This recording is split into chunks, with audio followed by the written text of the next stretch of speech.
Hi అండి. అందరూ ఎలా ఉన్నారు? నేను చాలా బాగున్నాను. Welcome to innovation of Asha. This is Asha. So ఈరోజైతే మనం లోటస్ డిజైన్ చూద్దాము. ఆల్రెడీ రెగ్యులర్ మోడల్ అయితే ఉంది, అది కూడా అప్కమింగ్ వీడియోస్లో నేను పెడతాను. సో ఇది కొంచెం వేరే అనమాట మోడల్. మనకి సింపుల్ అనమాట. అంటే మనకి ఎక్కువ మెటీరియల్స్ కూడా పట్టదు. జస్ట్ 6K ఐకుందన్స్ మ్యాట్లో తీసుకున్నాను. ఇంకొకటి వచ్చేసి మనకి 2mm ఉంటాయి కదా కట్ బీడ్స్, అవి. ఓకే, ఇప్పుడు డిజైన్లోకి వచ్చేద్దాము. అయితే ఇప్పుడు ఏంటంటే మధ్యలో బడ్ ఉంది కదండి. సో బడ్కి మనం పైన కూడా కాదు, మధ్యలో అటాచ్ చేసుకోవాలన్నమాట. లైక్ మనం రబ్బర్ బ్యాండ్స్కి 3D డిజైన్ ఎట్లా చేస్తామో సేమ్ అదే ప్రాసెస్. ఒక కుందన్ మీద ఒకటి అటాచ్ చేసుకోవడమే. ఇక్కడ నేను ఏంటంటే మనకి B7000 గమ్ కన్నా ఈ నార్మల్ ఫ్యాబ్రిక్ గమ్ అయితే కొంచెం ఈజీ అటాచ్ చేసుకోవచ్చు అనమాట, ఈజీగా. సో అట్లా నేను చూపిస్తున్నట్టుగా మొత్తం మనం బట్కే కాకుండా పక్కన ఈ పెటల్స్కి కూడా సేమ్ అదే ప్రాసెస్ అండి. నేను చేసిన క్లిప్స్ల కన్నా రిమైనింగ్ మొత్తం మనకి 14 క్లిప్స్ అనమాట నాకు ఆర్డర్ వచ్చింది. ఆ 14 క్లిప్స్లో 10 క్లిప్స్ డిజైనర్వి, 4 క్లిప్స్ నార్మల్ ఎప్పుడు చూసే క్లిప్సే. సో అవి చూపించట్లేదు. ఈ 10 క్లిప్స్ మాత్రం నేను వీడియోస్ తీసి మీకు చూపిస్తున్నాను అనమాట. అది ఒక్కో తర్వాత ఒకటి మీకు ఒక్కొక్కటి వీడియో వస్తూ ఉంటుంది. ఆ 10 క్లిప్స్లో అన్నిటికన్నా నాకు ఇది ఒక్కటి కొంచెం ఈజీగా అనిపించింది అనమాట. నాకు హార్డ్గా ఒక 1 అవర్ పట్టినట్టుంది అంతే ఇది చేయడానికి నాకు ఈ క్లిప్. సో మనము ఈ క్లిప్స్లో పెద్దగా ప్రాఫిట్ ఏమి ఉండదు. నాకు ప్యాషన్తో చేయడం తప్ప నాకు క్రాఫ్ట్స్ అవి చేయడం, ఈ నార్మల్గా ఈ డిజైన్స్ అవి చేయడం చాలా ఇష్టం అనమాట. మనకి ఇందులో మహా అయితే ఒక 150 రూపీస్ అట్లా వస్తాయి. కానీ బ్యాంగిల్స్లో కొంచెం ఒక 300 అయినా మీరు ప్రాఫిట్ వేసుకోండి. అట్లీస్ట్ మనం పడ్డ కష్టానికి అట్లీస్ట్ ఒక 200-300 అట్లా.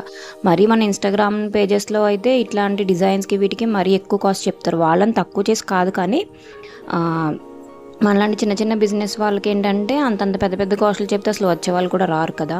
సో కొంచెం ఫేమస్ అయ్యే వరకు ఏంటంటే రీజనబుల్గానే చెప్పాలి మనం ప్రైజెస్. మరి కస్టమర్కి ఎక్కువ అనిపించద్దు, మనకి తక్కువ అనిపించద్దు ప్రాఫిట్. సో అట్లా. సో టోటల్ బర్డ్స్ కానీ పక్కన పెటల్స్కి కానీ సేమ్ ఈ బర్డ్ డిజైనే రిపీట్ అవుతుంది అనమాట. ఈ కుందన్ మీద ఒక్కొక్కటి అటాచ్ చేసుకుంటూ వెళ్ళిపోవడమే. ఇంకొకటి ఏంటంటే మనకి B7000 గమ్ కన్నా ఫ్యాబ్రిక్ గమ్ యూస్ చేసుకుంటే కొంచెం ఈజీగా అనిపిస్తుంది అండ్ గట్టిగానే ఉంటుంది. గమ్ ఎక్కువ కనిపిస్తుంది కానీ మొత్తం ఆరిపోయిన తర్వాత అసలు మీకు ఏం కనిపించదు. మీకు ఫైనల్ అవుట్పుట్ చూపించినప్పుడు తెలుస్తుంది. ఇంకా మొత్తం పెటల్స్ అన్నీ అరేంజ్ చేసుకున్న తర్వాత ఒకసారి నేను చూపిస్తాను చూడండి. ఇటు సైడ్ అరేంజ్ చేసేసుకోండి. ఈ టూత్ పిక్ తీసుకోండి. మనకి ఈ టూత్ పిక్ అనేది పక్కన పెట్టుకోండి, ఎందుకంటే ఇలా అటాచ్ చేసిన తర్వాత అరేంజ్ చేసుకోవడానికి ఈజీగా ఉంటుంది అనమాట. సో మొత్తం అంతా అయిన తర్వాత మళ్ళీ ఒకసారి మీకు చూపిస్తాను పెటల్స్ అంతా. సో చూపించినట్టుగా మొత్తం అటాచ్ చేసేసుకోండి. మీకు ఆరిపోయిన తర్వాత గమ్ము చూపిస్తాను, అప్పుడు బాగుంటుంది. ఫస్ట్లో కొంచెం గమ్ము క్లమ్జీగా మెస్సీగా అట్లనే ఉంటుంది. కానీ ఇక నేను 8K గ్రీన్ కలర్ కుందన్స్ 2 తీసుకున్నాను. అటు ఒకటి అటాచ్ చేసుకున్నాను. సో దానిపైన పెటల్స్కి గ్యాప్ ఉంది కదా, గ్యాప్లో 2mm సైజు పింక్ కలర్ తీసుకున్నాను. ఇవి కడ్దానా అంటారు అండ్ ట్యూబ్ బీడ్స్ అంటారు. సో ఎట్లా అయినా సరే 2mm ఫస్ట్ ఏంటంటే మన జర్దోజీ సైడ్ లైన్ కొంచెం మనం నీట్ ఫినిషింగ్ వచ్చేలాగా వరుసగా అటాచ్ చేసుకోండి. తర్వాత లోపల కొంచెం మనకి అడ్జస్ట్ చేసుకోవడానికి ఈజీగా ఉంటుంది అనమాట ఆ పెటల్స్ లోపల. సో మొత్తం పెటల్స్కి మొత్తం బడ్కి మొత్తం సేమ్ అదే ప్రాసెస్. సో అందుకే నేను స్పీడ్గా పెట్టేస్తున్నాను. ఆల్రెడీ నేను లాస్ట్ టైం చూపించాను కదా. ఫస్ట్లో కొంచెం కష్టంగానే ఉంటుందిలేండి. సో ఇన్ని క్లిప్స్ చేసినాక కూడా అంత కష్టమేమి అనిపించదు. కొంచెం మనకి అలవాటు అయిపోయి కొంచెం మరి అంత కష్టం అనిపించదు, కానీ కొంచెం ఈజీగానే ఉంటుంది. చేసే కొద్ది ఇంట్రెస్ట్ వస్తుంది మనం పెట్టినప్పుడు.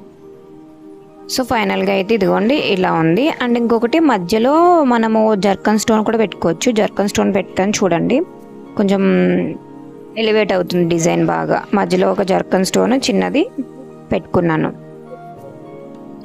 మనకు లుక్ అనేది అవుట్లుక్ బాగుంటుంది అనమాట. ఇప్పుడు మొత్తం నీట్గా కట్ చేసేసుకోవడమే. కట్ చేసుకున్నప్పుడు ఏంటి అంటే కనుక మన జర్దోజీ కొంచెం జాగ్రత్తగా చూసుకుని కట్ చేసుకోండి. అటు ఇటు అయిందంటే జర్దోజీ కట్ అయిపోద్ది. సో ఇంకొకటి అగరబత్తులు అవి పెట్టి కాలుస్తూ ఉంటారు. దానికన్నా నాకు తెలిసినంత వరకు కట్ చేసుకోవడం మంచిగా ఈజీ. అవి అగరబత్తులు అవి నిప్పు తగిలినప్పుడు కొంచెం ఒక్కొక్కసారి బ్లాక్ అయిపోతాయి. అదొక రకంగా మనకి ఫినిషింగ్ మంచిగా రాదు, మెయిన్ అంతే, అంతకుమించి ఏం కాదు. ఇంకొకటి నేను లార్జ్ క్లిప్స్ చేస్తున్నాను కాబట్టి నేను లార్జ్ క్లిప్తో తీసుకున్నాను. మొత్తం అనే లార్జ్ క్లిప్స్ ఇవన్నీ కూడా సైజెస్ మనకి ఎంత డిఫరెన్స్ ఏమున్నది లేని, మీడియంకి లార్జ్కి మహా అయితే ఒక 1/2 ఇంచ్ 1 ఇంచ్ అట్లా డిఫరెన్స్ ఉంటుంది అంతే. సో దాన్ని నీట్గా అటాచ్ చేసేసుకొని ఒక 2 మినిట్స్ అట్లా పట్టుకుని ఉంటే అదే అటాచ్ అయిపోద్ది. ఇంకా ఫైనల్ లుక్ అయితే ఇదండి.